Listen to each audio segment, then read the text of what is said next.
The doctor's words hit me like a physical blow, even though I had been expecting something serious. Stage 3 ovarian cancer. Advanced, but potentially treatable with aggressive surgery followed by chemotherapy. Dr. Ramesh Patel sat across from me in his office at the University of Iowa Hospital, his kind brown eyes filled with the sort of practiced compassion that comes from delivering bad news too many times. I was 68 years old, and I had survived droughts, floods, market crashes, and the death of my husband 15 years ago. But cancer, that was a different kind of enemy. I had noticed the symptoms for months before finally seeking help. The bloating, the fatigue, the persistent ache in my abdomen that I had attributed to age, and the physical demands of running a 300-acre farm in rural Iowa. My son, Dexter, and his fiancée, Vanessa, had been after me to see a doctor, though I suspected their concern had more to do with their worry that I might die before they could benefit from my estate than any genuine care for my well-being. That thought was uncharitable, I knew, but our relationship had been strained for years. Dexter was 42, a software engineer who lived in Chicago and visited the farm perhaps 3 times a year, always with an air of someone doing his duty rather than genuinely wanting to be there. Vanessa, whom he had been dating for 2 years and planned to marry in 6 months, had never hidden her disdain for farm life or for me. She was 35, polished and sophisticated, and she looked at my muddy boots and calloused hands with barely concealed disgust. Dr. Patel explained that the surgery would be extensive. They would need to remove my ovaries, fallopian tubes, and potentially parts of other affected organs depending on what they found once they opened me up. The recovery would be long and difficult, especially at my age. I would need someone to care for me afterward, to help with basic tasks while I healed. The chemotherapy would come later, assuming I survived the surgery and was strong enough to endure it. I called Dexter that evening from my farmhouse, the old rotary phone that I had refused to replace feeling solid and familiar in my hand. He answered on the 5th ring, sounding distracted, and I could hear Vanessa's voice in the background talking about wedding venues. I told him about the diagnosis, about the surgery scheduled for 3 weeks from now, about my need for help during recovery. There was a pause that lasted just a beat too long before he responded. He said all the right things. Of course he would be there. Of course he would help. I shouldn't worry about anything. He and Vanessa would figure out the logistics, but I heard something in his voice. A calculation. A weighing of obligations against desires. I had heard that tone before, usually when he was trying to decide whether visiting me was worth the inconvenience. I pushed my doubts aside, telling myself I was being unfair, that my son would come through when I truly needed him. The 3 weeks before surgery passed in a blur of preparations. I met with my lawyer, Harrison Blackwell, to update my will and ensure all my affairs were in order. Harrison had been handling my legal matters for 30 years, since just after my husband Gerald died. He knew everything about the farm, about the mineral rights I had quietly secured over the years, about the agreements I had in place with various companies. He raised his eyebrows when I told him about certain changes I wanted to make, but he nodded and took notes without comment. I also called my farm manager, Curtis Hoffman, a man in his 50s who had worked for me for 20 years and knew the land almost as well as I did. Curtis had always been loyal, hardworking, and honest. I told him about the surgery and asked him to keep things running while I was recovering. He assured me he would handle everything, and unlike with Dexter, I believed him without reservation. Curtis had never given me reason to doubt his word. The farm itself was my pride and joy. 300 acres of rich Iowa soil that had been in my family for 4 generations. My grandfather had bought it during the Depression, built the original farmhouse with his own hands, and slowly expanded the operation over decades. My father had continued that work, and when I married Gerald, we took over together. After Gerald died, everyone expected me to sell, to move to town, to live an easier life. Instead, I had doubled down, learned everything about modern farming and made the operation more profitable than it had ever been. But the farm held secrets that few people knew about. Beneath those fields lay something valuable, something I had discovered quite by accident 10 years ago, when a geological survey company approached me about mineral rights. What they found changed everything, though I had kept that information very close to my chest. Only Harrison, Curtis, and a few key business partners knew the full extent of what my land was worth, and I intended to keep it that way until I decided otherwise. The night before my surgery, I walked the property one last time. It was early September, and the corn was nearly ready for harvest, tall green stalks rustling in the evening breeze. The sun was setting over my fields, painting the sky in shades of orange and pink that took my breath away even after 68 years of Iowa sunsets. I touched the earth, felt its warmth beneath my fingers, and whispered a promise that I would come back, that this land would remain protected, no matter what happened. Chapter 2. The surgery. I checked into the hospital at 5 a.m, my small overnight bag packed with the essentials. Dexter had promised to be there, but as 6 o'clock came and went with no sign of him, I felt a familiar disappointment settle in my chest. The nurses were kind, preparing me for surgery with practiced efficiency, asking about my medical history, and making sure I understood what was about to happen. I signed consent forms with a steady hand, refusing to let them see how frightened I truly was. At 7:30, just as they were about to wheel me to the operating room, Dexter arrived. He looked rumpled, as if he had just rolled out of bed, and he was alone. Vanessa, apparently, had a hair appointment and couldn't make it. He kissed my forehead perfunctorily and mumbled something about everything being fine, that I was tough and would get through this easily. Then he pulled out his phone and started scrolling, barely looking at me as the orderlies prepared to take me away. I wanted to say something, to grab his hand and make him truly see me, to remind him that I was his mother and I was scared, and I needed him to be present for just this one moment. But the anesthesiologist was there, explaining what would happen next, and then they were rolling me down the hallway, the fluorescent lights passing overhead in a dizzying sequence. My last thought before the drugs pulled me under was a memory of Dexter as a little boy, holding my hand and telling me he loved me. Where had that child gone? The surgery lasted 7 hours. Dr. Patel told me later that it had been more complicated than expected. The cancer had spread more than the scan suggested, and they had to remove additional tissue to ensure they got it all. My recovery would be longer than anticipated, my body more fragile. But they believed they had been successful, that with chemotherapy, I had a good chance of beating this disease. I listened to his words through a fog of pain medication, trying to focus, trying to understand what my future looked like. I spent 2 days in intensive care before being moved to a regular room. The pain was extraordinary, despite the medication. Every breath hurt. Every small movement sent shocks through my body. The nurses were attentive, checking on me constantly, adjusting my medication, helping me with basic tasks that I had taken for granted my entire life. I had never felt so vulnerable, so dependent on others, so acutely aware of my own mortality. Dexter visited once during those first 2 days, staying for perhaps 20 minutes. He stood by my bedside, shifting his weight from foot to foot, clearly uncomfortable with the tubes and monitors, with the reality of my physical condition. He asked how I was feeling, but his eyes kept drifting to his phone. When it buzzed with a message, he glanced at it and smiled, that quick, private smile of someone receiving good news. He looked up, saw me watching him, and had the grace to look slightly guilty before pocketing the device. He told me that he and Vanessa had decided to move their wedding up. Originally planned for 6 months away, they now wanted to get married in just 3 weeks, while I was still recovering. When I asked why the sudden rush, he gave me some excuse about venue availability, but I could see through the lie. They wanted to get married and go on their honeymoon before having to deal with the burden of caring for me. The realization hurt more than the surgical incisions across my abdomen. I asked him about the farm, about how things were going there. He waved dismissively and said everything was fine, that Curtis had it all under control, that I shouldn't worry about anything except getting better. Then his phone buzzed again, and this time he actually looked at it, reading a message that made him grin. He mumbled something about having to go, about Vanessa needing him for wedding planning, and then he was gone, leaving me alone in that sterile hospital room with only the beeping of monitors for company. The 3rd day after surgery, my fever spiked. The doctors worried about infection, pumped me full of antibiotics, kept me under close observation.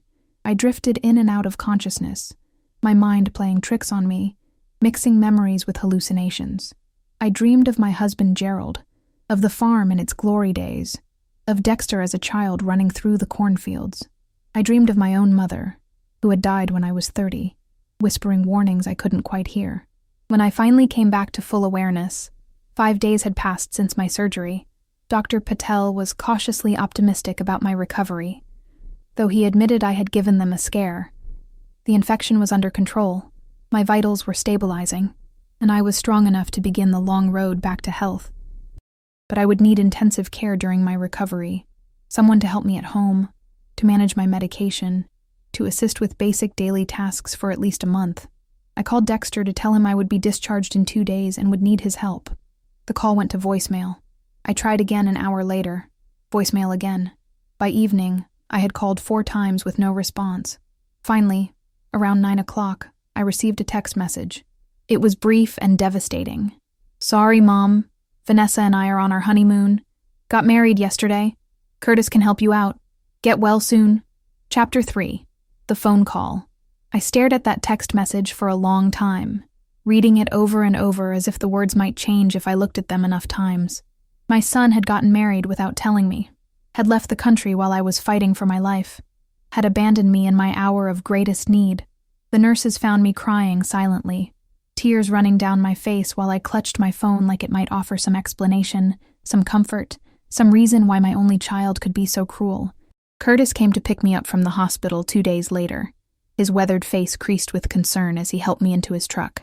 He had converted the guest bedroom in the farmhouse into a recovery room, brought in a hospital bed, set up medication organizers, even prepared meals in advance that I could easily reheat. His wife, Linda, had volunteered to check on me daily, and they had arranged for a home health nurse to visit 3 times a week. My farm manager was taking better care of me than my own son. The first week home was brutal. Every task was an ordeal. Getting out of bed required help. Showering was exhausting. Even eating seemed to take more energy than I possessed. Curtis or Linda was there every day, never complaining, never making me feel like a burden. They updated me on the farm operations, showed me financial reports, asked for my input on decisions. They treated me like the owner and boss I was, not like an invalid to be patronized or ignored. On the 8th day after my discharge, my phone rang. I was sitting in the living room, slowly sipping tea and looking out at my fields, when I saw Dexter's name on the screen. I debated not answering, letting it go to voicemail, but curiosity won out. I accepted the call and heard ocean waves in the background, distant laughter, the sounds of a resort paradise that seemed to belong to a different world than the one I inhabited. Dexter's voice was cheerful, relaxed, slightly slurred. He had been drinking, I could tell, probably something tropical with an umbrella in it. He started talking about the Maldives, about the incredible resort where they were staying, about the crystal-clear water and the amazing food and the luxurious overwater bungalow. He went on for several minutes, describing his honeymoon in detail, seemingly oblivious to or unconcerned with the fact that I had just undergone major surgery and was recovering alone. Then he said something that made my blood run cold. He said, "Thanks to your farm. We're living like royalty here. Thanks, Mom." He laughed. That careless laugh of someone who thinks they've gotten away with something clever. I felt something shift inside me, a cold understanding settling into place. I asked him what he meant by that, keeping my voice carefully neutral even as my heart began to race. There was a pause, and I heard him take a sip of his drink. Then, with pride in his voice, he told me what he had done. While I was in surgery, he had used the medical power of attorney I had given him to access my financial accounts. He had discovered that the farm deed was in a specific type of trust that required only one signature for certain transactions. Using forged documents and taking advantage of my incapacitation, he had sold the farm to a development company for $3 million. $3 million for 300 acres of prime Iowa farmland with a house, barns, equipment, and a legacy that spanned 4 generations. He had sold it for a fraction of its actual worth, and he had done it specifically to fund his honeymoon and wedding. The development company, he explained cheerfully, was planning to turn it into a housing subdivision. The contracts had been signed, the money had been transferred, and by the time I got out of the hospital, it was already done. I should have been devastated. I should have been screaming, crying, threatening legal action, but instead, something strange happened. I started to smile. It started small, just a quirk at the corner of my lips, but it grew into a genuine smile that probably looked incongruous on my gaunt, post-surgical face. Dexter noticed immediately. His cheerful narration of his betrayal faltered, and he asked, "What's so funny?" I took a deep breath, ignoring the pain it caused in my still healing abdomen, and I said, "Oh, honey, I need to tell you something about that farm you just sold. My voice was steady, calm, almost kind. I could hear confusion in his silence, could imagine him standing on some perfect beach, his smile fading as he realized that maybe, just maybe, he had made a terrible mistake. The ocean waves continued in the background, oblivious to the moment that was about to change everything. Chapter 4. The Truth Revealed. I let the silence stretch for a moment, savoring it, before I continued. Dexter, the farm you sold wasn't just farmland. About 10 years ago, a geological survey company contacted me about mineral rights. You remember, it was right after you moved to Chicago and stopped visiting regularly. I paid for a comprehensive survey of the property, and what they found was remarkable. I could hear him breathing on the other end of the line, the background sounds of his luxury resort suddenly seeming very far away. I continued, my voice taking on the tone I used to use when he was a child, and I was teaching him an important lesson. Beneath our fields, there are significant deposits of rare earth minerals, elements used in computer chips, electric car batteries, smartphones, all the technology that makes your comfortable life possible. The silence on his end was complete now. Even the ocean seemed to have gone quiet. I went on, relishing every word. I spent the last 10 years quietly negotiating with tech companies and mining operations. I signed exclusive extraction contracts worth approximately $30 million over the next 20 years. The farm itself, that was never the real value. The value was always what lay beneath it. I heard Vanessa's voice in the background, asking what was wrong, but Dexter didn't answer her. I continued my explanation, speaking with the patience of someone who has all the time in the world. Those contracts were specifically tied to my ownership of the land. The mineral rights were separate from the property deed, you see. Something my lawyer, Harrison, made sure was ironclad. You sold the surface rights, Dexter, the land, the house, the barns.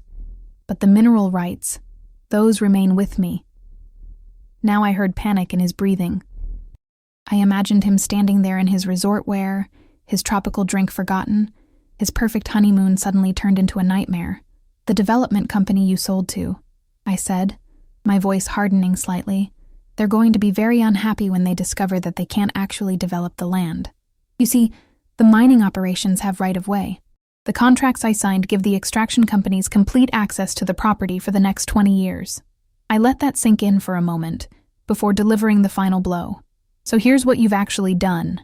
Son, you've sold worthless surface rights for $3 million to a company that paid for land they can't use. When they discover the truth, and they will very soon, they're going to sue you for fraud. You'll have to return the $3 million, plus probably quite a bit more in damages and legal fees. Meanwhile, I still have my mineral rights contracts, worth about $30 million over time. Dexter finally found his voice, and it was barely a whisper. You can't do this. You can't let them sue me. I'm your son. The entitlement in that statement, the assumption that being my son gave him the right to steal from me and face no consequences, ignited something cold and hard in my chest. I responded with a voice I barely recognized as my own. So devoid of warmth was it. You became something other than my son the moment you decided to betray me while I was fighting for my life on an operating table, I said. You married without telling me. You abandoned me during my recovery. You stole from me. And then you mocked me. You reduced our relationship to nothing more than a transaction. And this is the result of that transaction. You bought a luxury honeymoon with money that was never yours. And now you'll pay the price. Vanessa was screaming now. I could hear her shrill voice demanding to know what was happening. Dexter was trying to talk, to explain, to beg, but I wasn't interested in hearing it. I told him that Harrison had already been in contact with the development company, informing them of the situation. I told him that legal proceedings would begin as soon as he returned to the United States. I told him that he had destroyed our relationship for a honeymoon that would cost him everything. Before he could respond, before he could try to manipulate or guilt me or make promises he had no intention of keeping, I ended the call.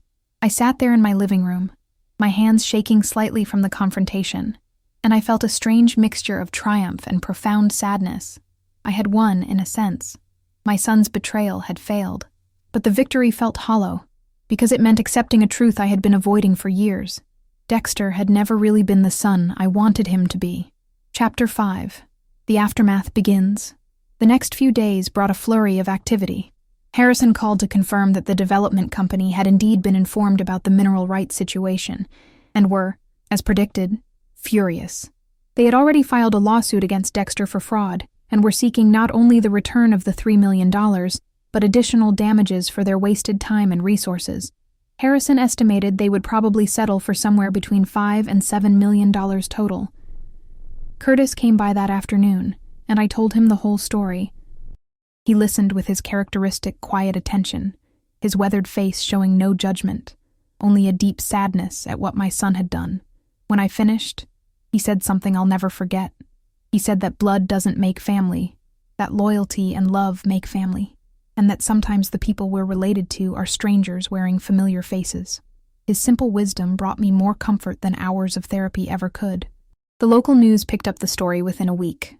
Local farm owners' son sells family property in fraud scheme, read the headline in the Cedar Rapids Gazette. They didn't have all the details, thank goodness, but enough information leaked out that suddenly everyone in the county knew what Dexter had done. I received calls from old friends, from people I hadn't spoken to in years, all expressing their shock and offering their support. The outpouring of compassion from my community was overwhelming. Meanwhile, I continued my recovery. The home health nurse, a kind woman named Patricia, came 3 times a week to check my incisions, monitor my healing, and help me slowly rebuild my strength. She had worked with cancer patients for 20 years and had stories of survival that inspired me during my darkest moments.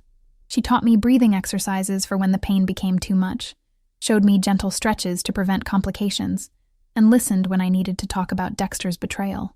Dr. Patel scheduled my first follow-up appointment 3 weeks after my discharge. He examined me thoroughly, reviewed my test results, and declared that while my recovery was slower than he'd like, I was healing well considering everything I had been through.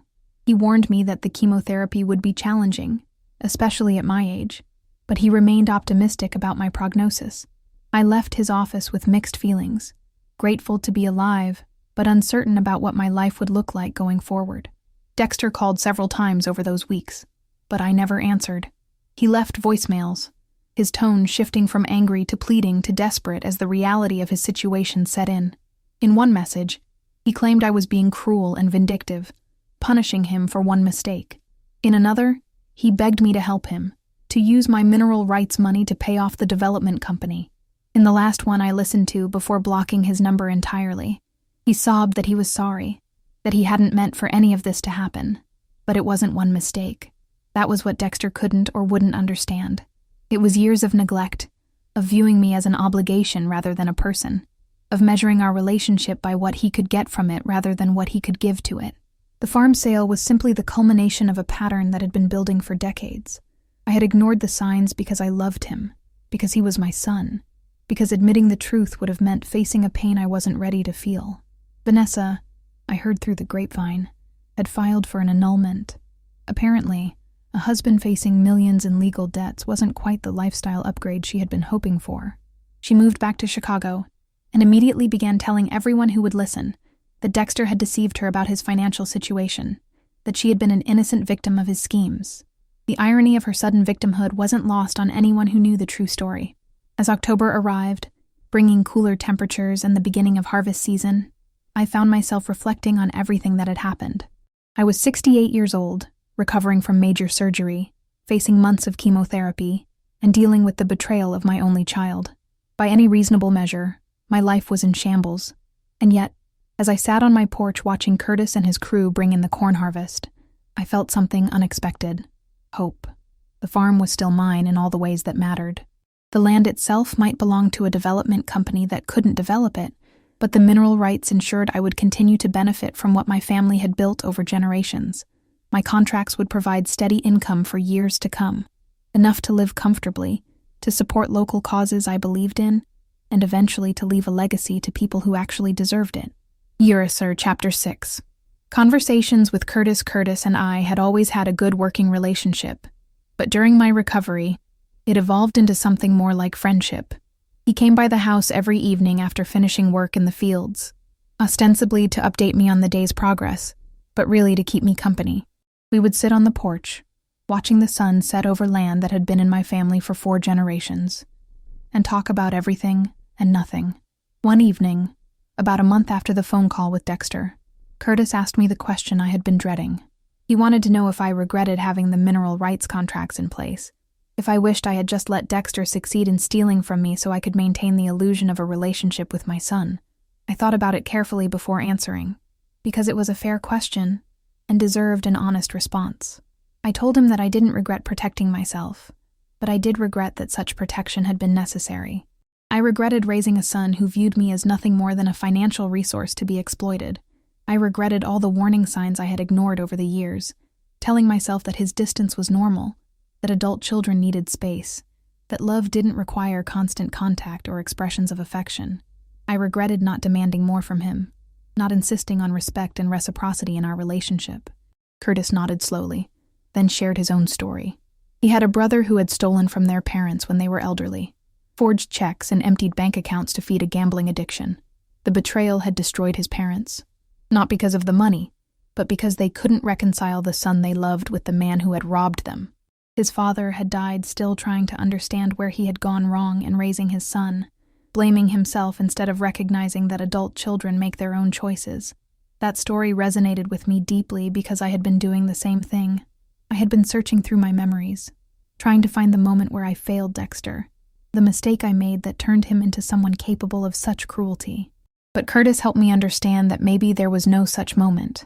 Maybe some people are simply wired differently, valuing things over relationships, seeing family as an obligation to be minimized rather than a blessing to be cherished. We talked about legacy that evening, about what we leave behind when we're gone. Curtis said that some people leave money and property, while others leave values and memories.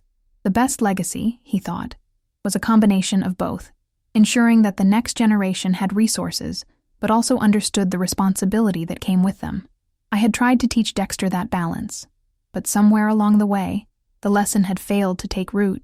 I asked Curtis about his own children, a son and daughter, both in their 30s. His face lit up as he talked about them. His daughter was a teacher in Des Moines, married with 2 kids. His son ran an organic farm cooperative in Minnesota, building something new while honoring agricultural traditions. They called their parents regularly, visited often, and had made it clear that Curtis and Linda would always have a place in their lives. That was what family was supposed to look like. As the evening darkened and the first stars appeared, Curtis asked what I was going to do with the mineral rights income over the years. It was a significant amount of money, more than I would ever need for my own care and comfort. I told him I had been thinking about that, about how to create something meaningful from the wreckage of my relationship with Dexter. I was beginning to form ideas, though they were still rough and unfinished. Before Curtis left that night, he said something that stuck with me. He said that the worst betrayals teach the most important lessons, that pain is often the only teacher some students will listen to. He said that what Dexter had done to me was horrible, but it had also clarified things, stripped away illusions, and forced me to see the world and my place in it with clear eyes. Sometimes, he suggested, knowing the truth is more valuable than maintaining comfortable lies. I thought about his words long after he left, sitting alone on my porch in the darkness. He was right, of course. As painful as this experience had been, it had freed me from something.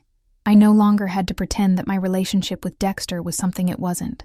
I no longer had to make excuses for his neglect, or hold out hope for a connection that had never really existed. The betrayal had hurt, but it had also released me from expectations that were never going to be met.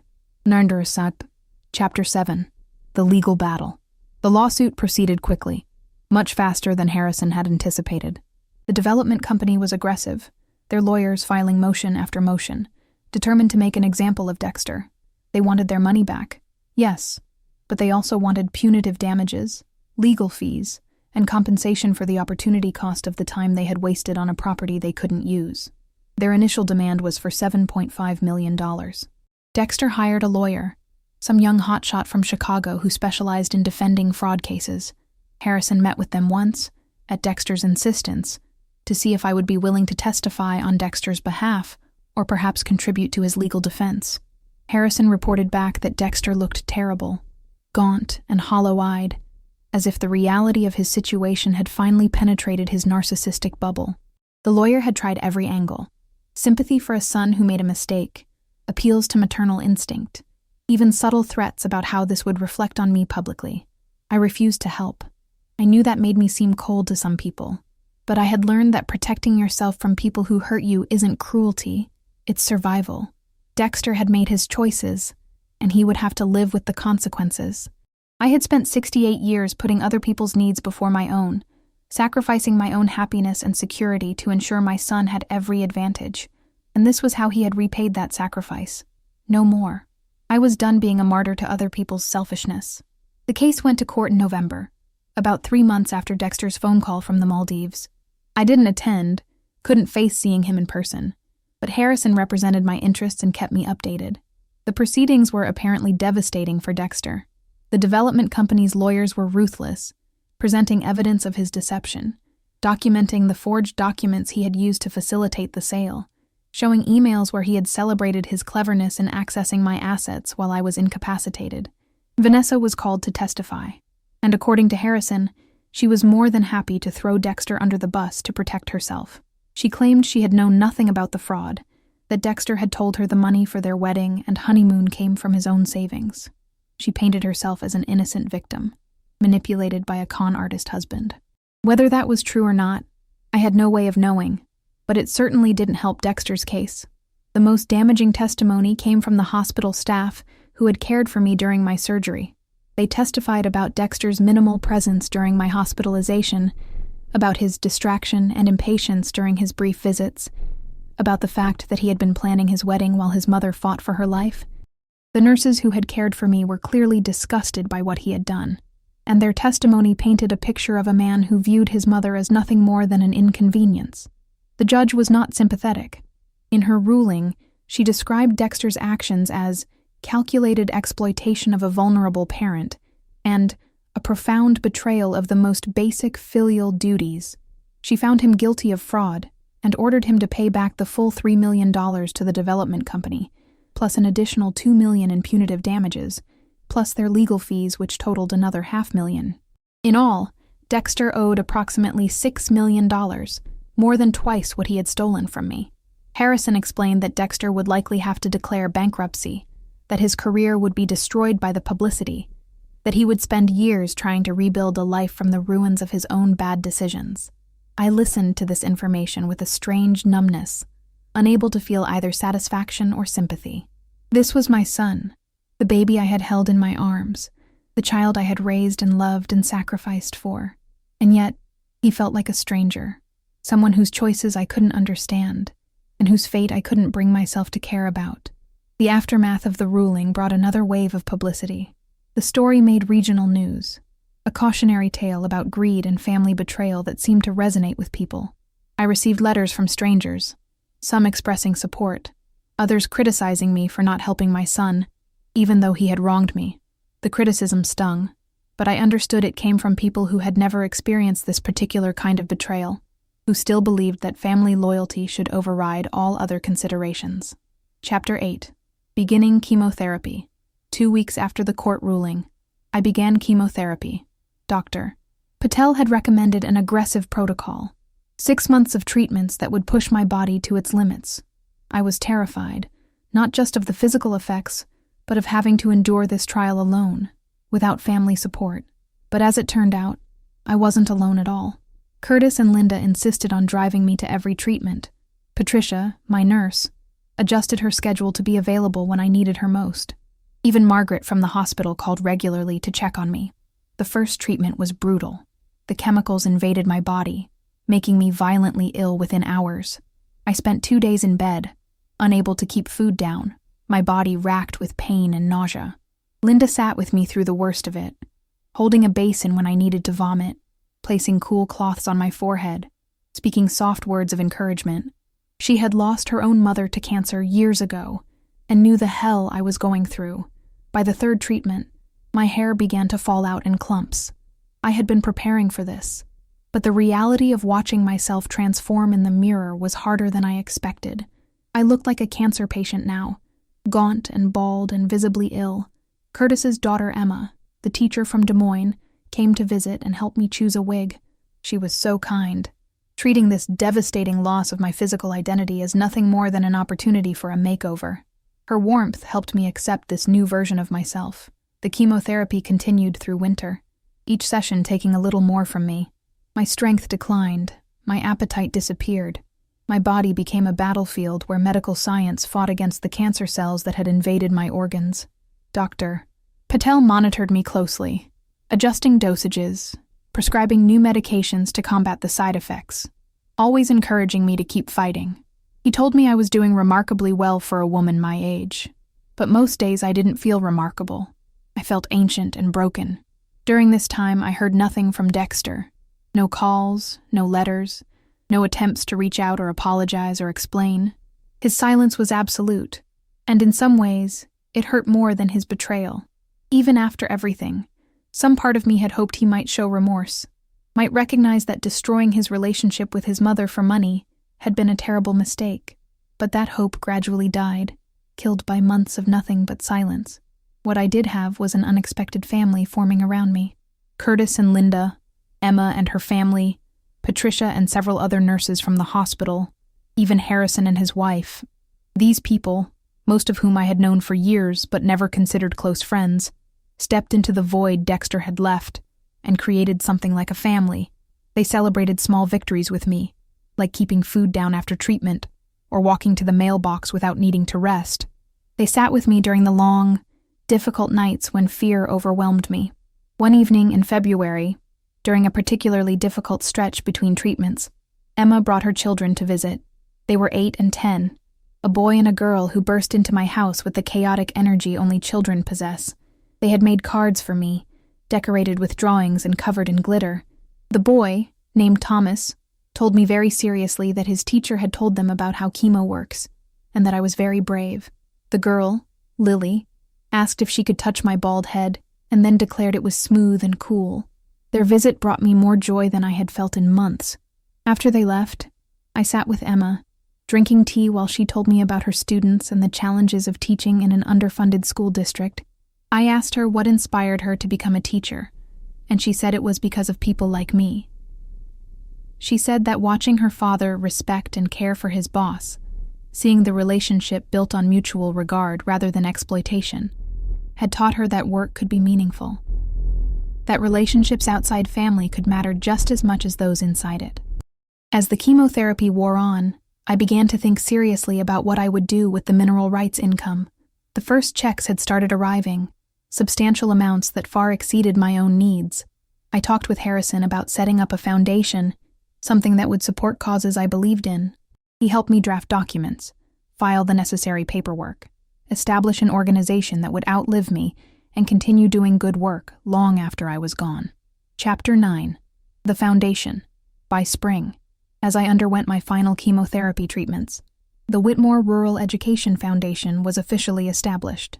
I had decided to dedicate my resources to supporting rural teachers, providing grants for classroom supplies, funding continuing education, and offering scholarships to students from farming communities who wanted to pursue teaching careers. It felt right, honoring both my own brief career as a teacher before I married Gerald and the community that had supported me through my darkest time. Emma helped me design the program, drawing on her own experiences to identify the greatest needs. We created a grant application process that was simple and straightforward, aimed at removing barriers rather than creating them. We established partnerships with local schools, community colleges, and education programs. Within months, we had our first class of grant recipients, 20 rural teachers who received funding for projects they never could have afforded otherwise. The first grant ceremony was held in April, just after I completed my final chemotherapy treatment.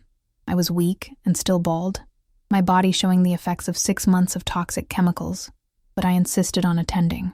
Curtis and Linda helped me get ready. Emma picked me up and drove me to the community center where we held the event. When I walked in and saw the faces of those teachers, many of them young and idealistic and struggling to make a difference with limited resources, I felt something I hadn't felt in a long time: purpose. Each teacher stood up and talked about what they would do with their grant money. One woman, teaching in a one-room schoolhouse in rural Iowa, was buying books for a classroom library. A man working in a school with a 90% poverty rate was purchasing winter coats for students who couldn't afford them. A young teacher fresh out of college was funding a science program in a district that had cut all science education due to budget constraints. Their stories moved me to tears, reminding me why education matters, why investing in the next generation is never wasted. After the ceremony, several teachers came to thank me personally. They wanted to know my story, why I had chosen to dedicate my resources to this cause. I kept it simple, not mentioning Dexter or the betrayal, just explaining that I believed in supporting people who devoted themselves to helping others. But Emma, standing beside me, added that I was one of the strongest women she knew, that I had turned personal pain into something beautiful, that my legacy would touch thousands of lives. Dr. Patel called, 2 weeks after my final treatment, with news I had been hoping for but hardly dared to believe. My latest scans showed no evidence of cancer. The surgery and chemotherapy had worked. I was in remission. He cautioned that we would need to monitor closely, that cancer could return, that my age made me higher risk. But for now, I was cancer-free. I sat with that information for a long time, unable to quite believe it. I had survived both cancer and Dexter's betrayal. I had come through the fire transformed but alive. The farm itself remained in a strange legal limbo. The development company owned the surface rights, but couldn't develop the land due to my mineral rights contracts. They had attempted to resell the property, but found no buyers willing to purchase land they couldn't use. Eventually, they approached Harrison about selling the surface rights back to me, essentially admitting defeat. I bought my farm back for a fraction of what they had paid Dexter, adding insult to his injury. Reclaiming the farm felt like closing a circle. I walked the property with Curtis, surveying the fields that would soon be planted for a new growing season. The house looked exactly as I had left it, though the development company had maintained it during their brief ownership. Standing on the porch where I had spent so many evenings, I felt at peace for the first time in nearly a year. This land was mine again, and it would remain mine until I decided its future. Summer arrived, bringing with it the lush green of growing crops and the return of my physical strength. My hair was growing back, gray and wispy but mine. My energy levels improved daily. I began working in the house again. Not the hard physical labor I had done before, but enough to feel useful, to feel like myself. Curtis hired additional help so I wouldn't overexert myself, but he respected my need to be involved, to remain connected to the land that defined me. The foundation continued to grow, expanding its programs and reach. We had received applications from across the state, from teachers in communities I had never heard of, all desperate for support in their mission to educate children. Emma became the Foundation's program director, coordinating our efforts and ensuring that our grants went to those who needed them most. Watching her work, seeing her passion and dedication, made me realize that this was what legacy really meant, creating something that would continue growing and helping others long after I was gone. Chapter 10. An Unexpected Letter. In August, almost exactly a year after my surgery, I received a letter from Dexter. It arrived in a plain white envelope, my name and address written in handwriting that had become unfamiliar through years of digital communication. I stared at it for a long time before opening it, debating whether I even wanted to know what he had to say. Eventually, curiosity won, and I carefully slit the envelope and pulled out 3 handwritten pages. The letter was different from what I expected. There was no manipulation, no attempts to guilt me into helping him. No excuses or justifications for what he had done. Instead, it was a confession of sorts, an acknowledgement of his failures as a son and as a human being. He wrote about hitting rock bottom, losing everything, including his career, his marriage, his financial security, and finally his pride. He wrote about being forced to confront who he had become and not liking what he saw. Dexter explained that he had entered therapy, not because he hoped it would help him reconcile with me, but because he genuinely wanted to understand how he had become someone capable of such cruelty. He wrote about his therapist helping him see patterns in his behavior, ways he had objectified relationships and measured his worth only by external achievements and material success. He acknowledged that he had viewed me not as a person, but as a resource, something to be managed and eventually exploited. He wrote about his childhood, admitting that I had been a good mother, patient and loving and supportive. He said that his problems weren't because of how I raised him, but because of choices he made as an adult, choosing to prioritize his own comfort and advancement over genuine connection with others. He talked about his father, my late husband Gerald, and how he had never properly grieved that loss, instead burying his emotions and focusing on achievement as a way to avoid feeling pain. The letter included an apology, but it wasn't the kind that expected forgiveness or reconciliation. He said he was sorry for the pain he caused, for the betrayal, for destroying our relationship. He said he understood that I might never want to see or speak to him again, and that he accepted that consequence. He said he wasn't writing to ask for anything, not money or help or even forgiveness, but simply to acknowledge the truth of what he had done and take responsibility for it. In the final paragraph, Dexter wrote something that surprised me. He said he was proud of the foundation I had created, that he had read about it in the local news and had donated what little money he could spare to support it. He said that watching me turn my pain into something that helped others had taught him more about character and strength than he had learned in his entire life. He ended by saying he hoped I was healthy, that the cancer stayed in remission, and that I found peace and happiness in whatever time I had left. I read that letter 3 times, each reading bringing different emotions.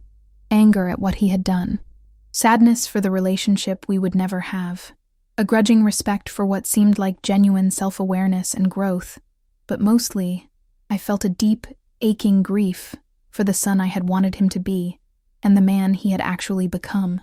His apology was probably sincere, but it didn't change the past, didn't erase the betrayal, didn't restore what had been broken.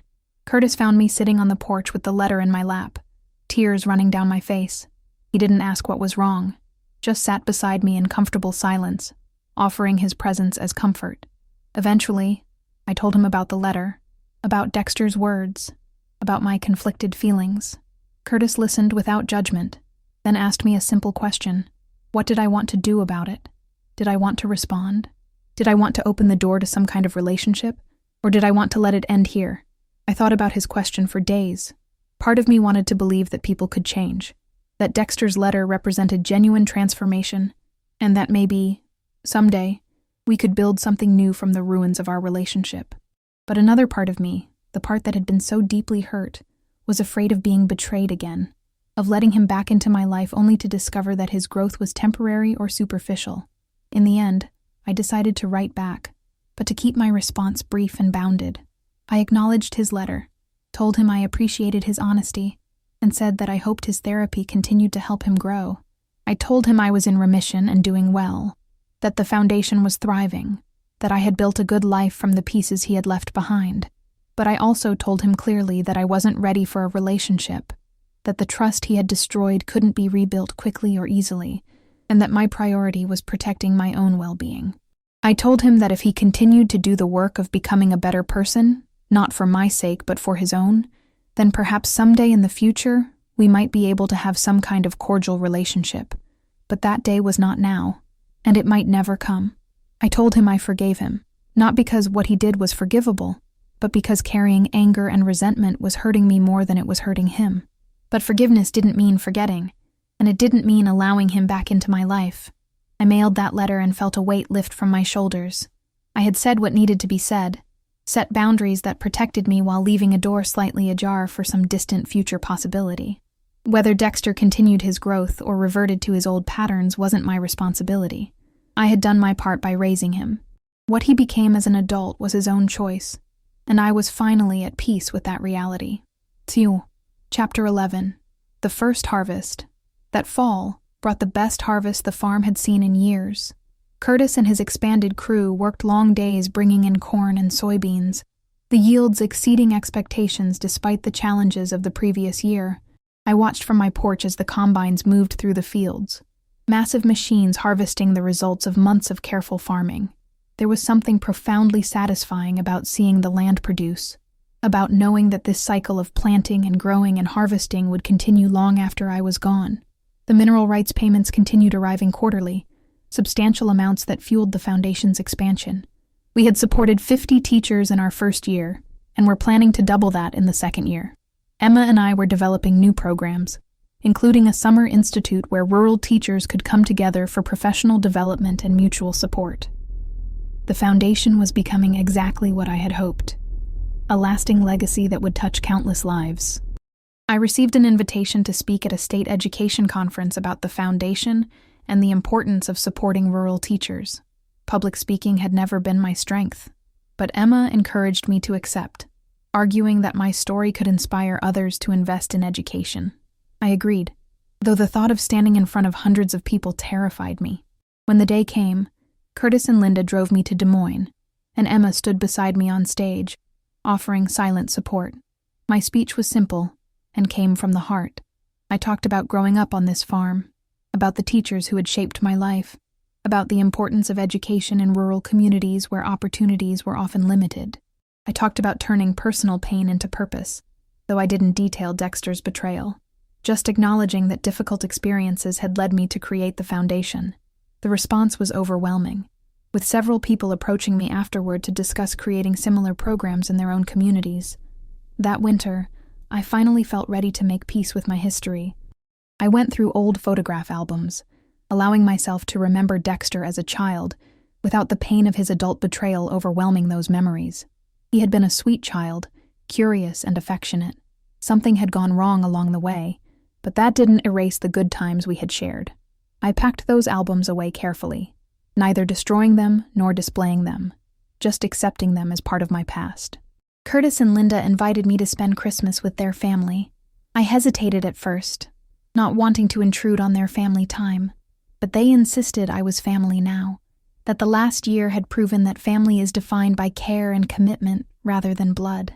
Christmas Day was chaotic and joyful, filled with Emma's children running around, too much food, silly games, and the warmth of people who genuinely cared about each other. It was the best Christmas I had had in years. As the new year began, I found myself reflecting on everything that had happened since that fateful day when Dexter sold the farm. I had lost my son, but I had gained a community. I had faced cancer and betrayal, but I had survived both. I had discovered strength I didn't know I possessed, and had learned that resilience isn't about never falling, but about getting back up. My life looked nothing like what I had imagined at 68, but in many ways, it was richer and more meaningful than I could have dreamed. The foundation announced a major expansion in January, thanks to a particularly large mineral rights payment. We would be offering full 4-year scholarships to students from farming families who wanted to become teachers and then return to teach in rural schools. The Whitmore Scholars Program would ensure that rural communities continued to have excellent teachers who understood the unique challenges and opportunities of agricultural life. It felt like the culmination of everything I had been working toward. Spring brought another clean scan from Dr. Patel, 2 years cancer-free now, and he was cautiously optimistic about my long-term prognosis. My hair had grown back completely, white and curly in a way it had never been before chemo. I decided I liked this new version of myself, this woman who had been tested by fire and emerged transformed. I was 70 years old now, and I felt like I was finally living authentically, no longer performing the role of dutiful mother but simply being myself. Emma gave birth to her 3rd child in April, a daughter they named Darlene in my honor. When she told me, I cried, overwhelmed by the gesture. To have someone value me enough to name their child after me, after my own son had discarded me so completely, felt like a kind of redemption. I visited her in the hospital, holding tiny Darlene and marveling at the continuation of life, at the way new generations kept coming, bringing hope and possibility with them. Chapter 12. Coming Home. The farm was mine again, truly and completely. The development company had finally given up, selling the surface rights back to me and acknowledging defeat. I walked every acre of my 300 acres that summer, Curtis often walking beside me, both of us surveying what we had protected and preserved. The mining operations were ongoing but minimally intrusive, the companies I had contracted with proving to be professional and respectful of the land. Money continued to flow from those contracts, far more than I would ever personally need. I made arrangements with Harrison to ensure that when I died, the farm would continue to serve a purpose. The land itself would be placed in a conservation trust, protected from development forever. The house would become a retreat center for rural teachers, a place where they could come for respite and renewal. The ongoing mineral rights income would continue to fund the foundation in perpetuity. I was creating a legacy that honored my family's 4 generations of farming, while also serving a greater purpose. Dexter and I exchanged occasional letters now, perhaps 4 times a year. They were cordial but distant, updates on our separate lives without attempts to rebuild what had been destroyed. He told me about his work, having found employment at a small tech company after his spectacular fall from grace. He was in therapy still, working on himself, trying to become someone better. I shared news about the foundation, about my health, about the farm. Our relationship had become something like pen pals, friendly strangers who shared a history. I didn't know if we would ever have more than that, and I had made peace with either possibility. If Dexter continued his growth, and we eventually rebuilt some semblance of a relationship, I would welcome that carefully and with appropriate boundaries. If we remained distant acquaintances sharing occasional letters, that was acceptable too. My happiness and well-being were no longer dependent on his choices or his presence in my life. I had found peace independent of him, and that freedom was precious.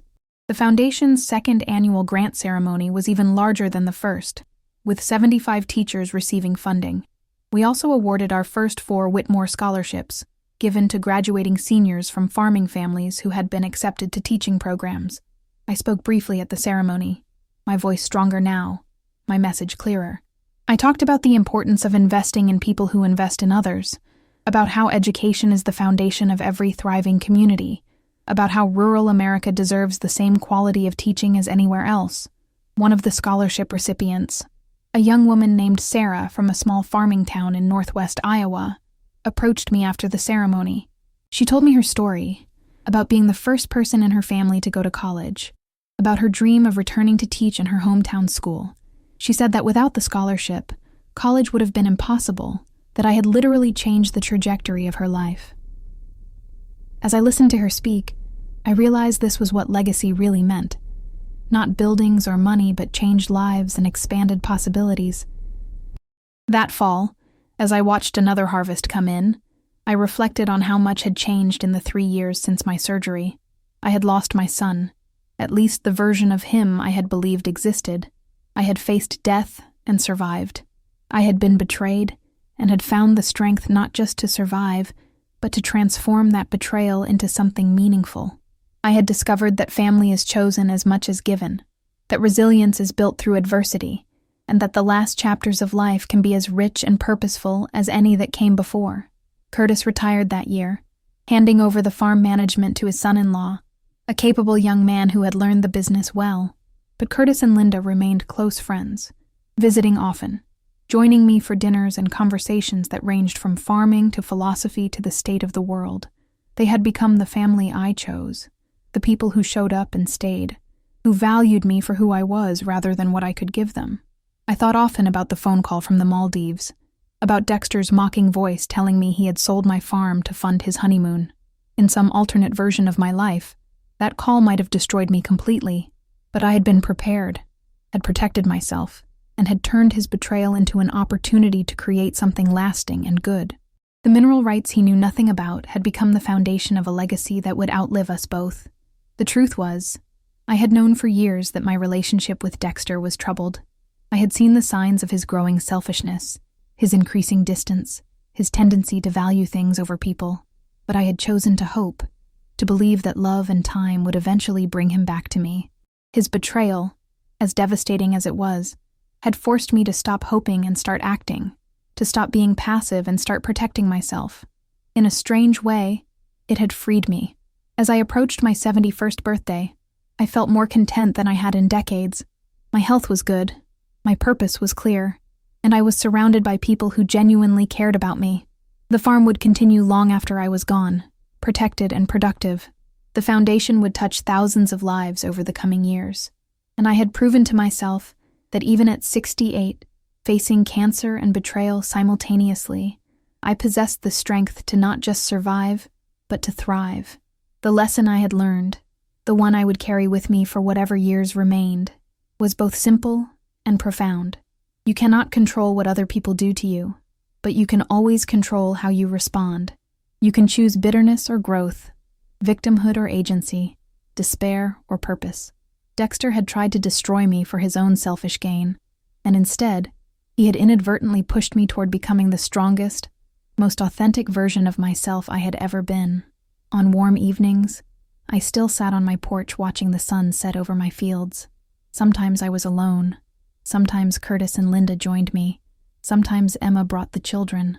But regardless of who was there, I felt at peace. The land stretched out before me, the same fields my grandfather had worked, the same soil that had sustained 4 generations. It would be there long after I was gone, and the work I had done would ensure it continued serving a greater purpose. Dexter's betrayal had taught me that blood doesn't guarantee loyalty, that raising someone with love doesn't ensure they will love you back, that sacrifice can be thrown away by those who don't value it. But it had also taught me that survival is possible, that new families can be built from friendship and mutual respect, that the last act of a life can redeem earlier disappointments.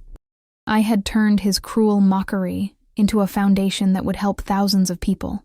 That was my victory, my legacy, my peace. As winter approached once more, bringing with it the quiet season when the land rested and prepared for spring, I found myself thinking about endings and beginnings. My life was in its final chapters now, though I hoped to have a few more years. When my time came, I would leave behind more than property and money. I would leave changed lives, expanded opportunities, and the proof that even the worst betrayals can be transformed into something beautiful. The farm my son sold to fund his honeymoon had become a foundation for supporting education.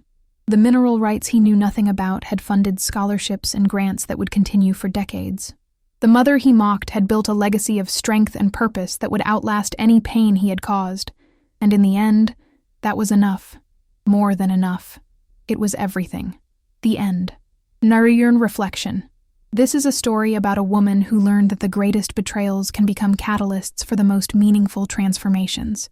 Darlene Whitmore discovered that her son's cruelty didn't define her worth, that family is built through commitment rather than genetics, and that even in life's final chapters, purpose and meaning can be found. She didn't get the son she deserved, and their relationship remained fractured, a realistic reminder that not all wounds heal completely. But she built something that mattered, touched lives that would never have been touched otherwise, and proved that resilience isn't about never being hurt, but about refusing to let that hurt define your future. Sometimes the best revenge is living well and doing good, creating light from the darkness others tried to impose on you.